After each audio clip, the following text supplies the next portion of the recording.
Le FODIT, nous l'avons fait dans un contexte où c'était le hard power, c'était la guerre en Ukraine, on est sorti du Covid, les esprits étaient surchauffés, chacun en voulait à son prochain et tout, et nous étions dans un contexte de réchauffement un peu partout. Et nous, on a dit, il faut qu'on initie un dialogue des peuples à travers les territoires, à travers les collectivités territoriales, pour pouvoir aujourd'hui prêcher la bonne parole. La bonne parole, c'est quoi? C'est le fait de vivre dans un monde de paix et de concorde.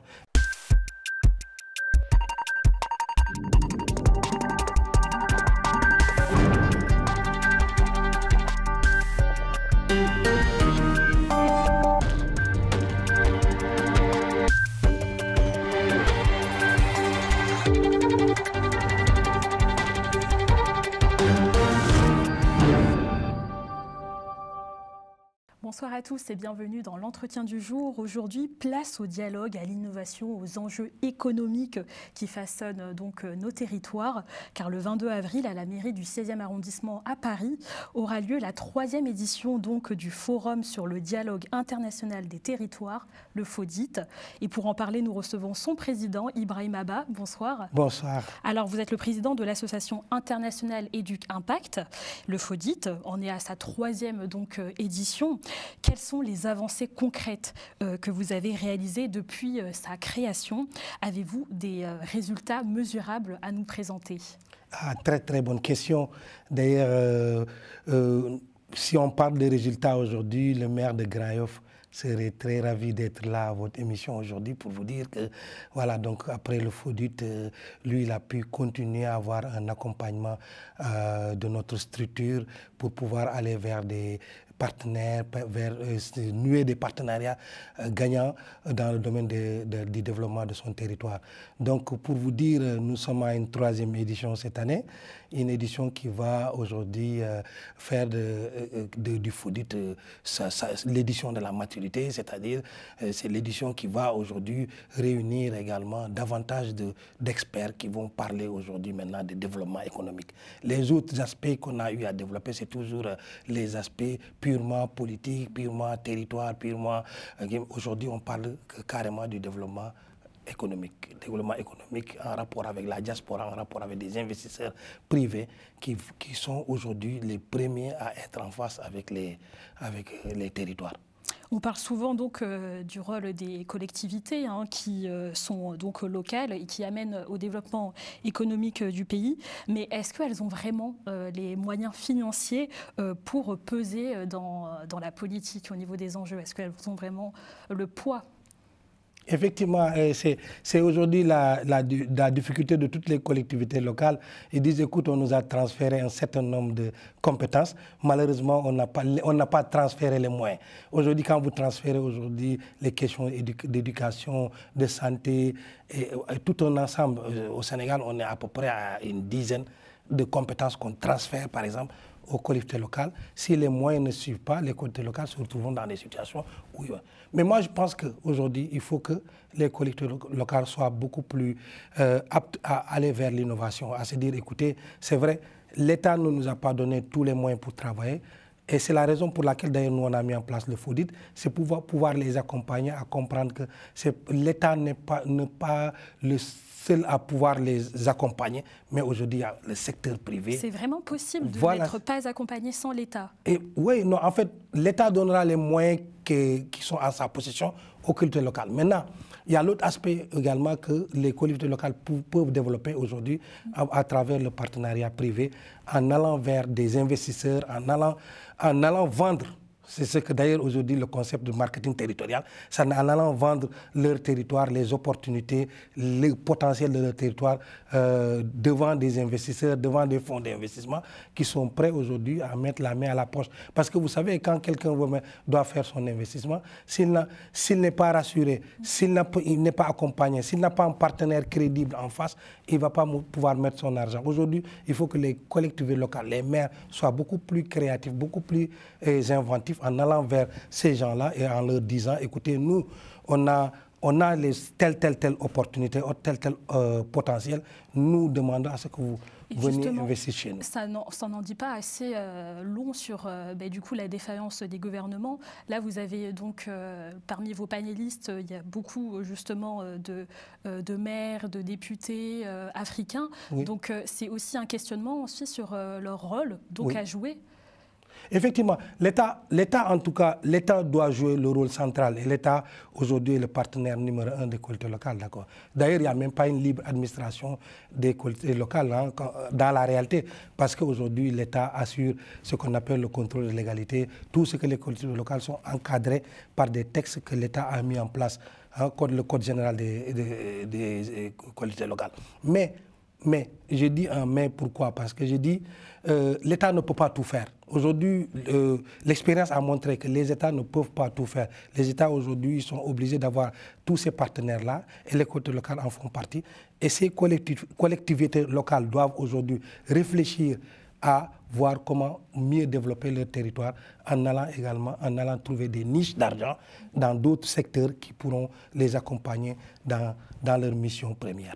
Et sur les relations entre diaspora et territoire d'origine, beaucoup d'initiatives donc visent à renforcer les liens entre la diaspora et les territoires d'origine, mais ça peine à se concrétiser. Concrètement, qu'est-ce qui freine cet engagement-là? Parce qu'il y a quand même, comme on l'a dit, un manque de confiance des États ou alors même une lourdeur au niveau de l'administration. Effectivement, il y a la lourdeur de l'administration. Moi, j'ai beaucoup d'expérience dans ce sens parce que depuis plus de 10 ans, je suis élu local. Mais également, j'ai travaillé en tant qu'aujourd'hui à la tête de mon association Educ Impact. Nous avons beaucoup travaillé avec les collectivités locales. Je me rappelle avoir organisé un forum sur le territoire en rapport avec la fondation, avec l'ONG Enda Ecopoc. On a fait venir une trentaine de maires du Sénégal à l'Assemblée nationale de France. Et à l'époque, j'ai fait venir des investisseurs de la diaspora. Mais les gens de la diaspora se plaignaient toujours en disant, écoutez, nous... C'est le frein. Voilà, on a un frein, on n'arrive pas à voir les maires, on n'a pas accès aux maires, on ne voit pas... Voilà, on ne nous associe pas.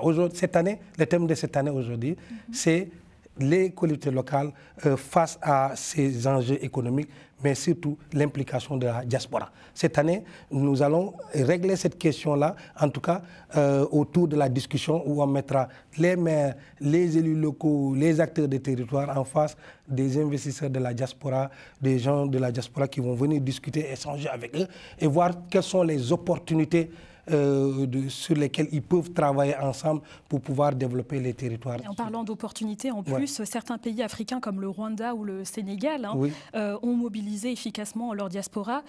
Pour vous, quel modèle inspirez-vous pour améliorer ces dynamiques? Oui, il y a déjà la dynamique de diaspora, elle est déjà réelle, elle est une réalité. Maintenant, il faudra aller à mieux organiser ça. Et c'est important, parce que c'est important aujourd'hui qu'on puisse, que tous ces acteurs-là puissent qu'il y ait une mise en cohérence, mais également qu'il y ait une synergie, qu'il y ait toute une solidarité autour de toutes ces initiatives. Vous êtes sans savoir aujourd'hui qu'il y a tellement d'activités aujourd'hui sur la diaspora. On te parlera des états généraux de la diaspora. D'autres vont dire, nous, on organise autre chose sur la diaspora. Pourquoi ne pas créer toute une synergie? Il faut voir pourquoi ne pas se retrouver autour de plateformes, en tout cas communes, pour pouvoir échanger et pouvoir développer un certain nombre de projets ensemble. Moi, c'est comme ça que je vois la chose. C'est pour ça, d'ailleurs, moi, dans tout ce que je fais, je le fais en partenariat sur ce projet-là. Aujourd'hui, je le fais sur cette édition du forum, je le fais aujourd'hui avec l'Institut Africa, avec la DESAO. Donc, je fais avec beaucoup d'organisations aujourd'hui qui nous accompagnent dans le forum. Donc, c'est important aujourd'hui qu'on puisse avoir cette synergie-là entre tous ces acteurs-là pour que ça soit plus efficace. Et sur la stabilité et la paix par le dialogue des territoires, car vous y constituez même un panel dessus. Effectivement. Vous parlez du dialogue entre les territoires comme un outil de stabilité. Effectivement. Mais vraiment, est-ce que le dialogue face aux tensions géopolitiques actuelles, vous pensez que cette approche, elle n'est pas faible ? Elle n'est pas faible, parce qu'aujourd'hui, quand on parle de territoire, on parle pratiquement le monde entier. Pour moi, le territoire, c'est le prolongement de tous les pays. Parce qu'aujourd'hui, ceux du Groenland peuvent avoir les mêmes difficultés, les mêmes problèmes que ceux de Paris ou ceux de Dakar ou de Ziguinchor. Donc aujourd'hui, la notion de territoire, elle est vaste, elle est très large et elle est partagée par tout le monde. Et le forum, le FODIT, nous l'avons fait dans un contexte où c'était le hard power, c'était la guerre en Ukraine, on est sorti du Covid, les esprits étaient surchauffés, chacun en voulait à son prochain et tout, et nous étions dans un contexte de réchauffement un peu partout. Et nous, on a dit, il faut qu'on initie un dialogue des peuples à travers les territoires, à travers les collectivités territoriales, pour pouvoir aujourd'hui prêcher la bonne parole. La bonne parole, c'est quoi? C'est le fait de vivre dans un monde de paix et de concorde. Et c'est ça un peu le rôle du Forum sur le dialogue des territoires, c'est de réunir des acteurs qui viennent d'horizons divers, mais qui échangent sur une problématique qui est commun, quoi. Aujourd'hui, quand on parle de climat, c'est une problématique qui est commune à tout le monde. Et nous, c'est ça un peu le combat dans lequel nous nous sommes institués. Et vous ne trouvez pas que cela risque d'être instrumentalisé par des agendas politiques nationaux et internationaux? Là, comme je vous avais fait référence au Rwanda, justement, qui arrive à émerger dans cette dynamique, oui. À contrario de la RDC, vous ne pensez pas que, justement, il y aurait pu avoir des ingérences face à ça? Oui, en fait, moi, je n'ai pas peur des politiques. J'ai été un acteur politique voilà, dans mon territoire. Bon, tous ceux qui sont, en tout cas aujourd'hui, qui dirigent les territoires, sont d'abord des acteurs politiques. Mais pour moi, ce qui est important aujourd'hui, là où il y a l'idée, comme l'a dit Karl Marx, les idées, c'est ça qui gouverne le monde. À chaque fois qu'on va être là à échanger sur des idées contradictoires, chacun viendra avec son point de vue et sa philosophie. Tant que ça se fait autour d'une table, on est dans la paix. Mais tant que ça se fait avec les armes, là, on est sorti carrément du cadre aujourd'hui normal de discussion et d'échange entre les êtres humains. Ce qui est important pour nous, c'est que nous voulons le dialogue, nous voulons que tout le monde vienne échanger, discuter, parler des problématiques de territoire et aboutir à une solution. Et c'est l'innovation, nous, chaque année, c'est qu'à la fin, on sort un rapport pour dire voilà ce qu'on a retenu du forum de cette année, voilà les nouvelles orientations et voilà, et le prochain forum va se pencher sur ces nouvelles orientations. Merci beaucoup Ibrahim Abba, président donc, de l'association internationale Éduc Impact. Oui. Donc merci à vous très chers téléspectateurs. On se retrouve très prochainement sur Global Africa Télé Sud. Merci.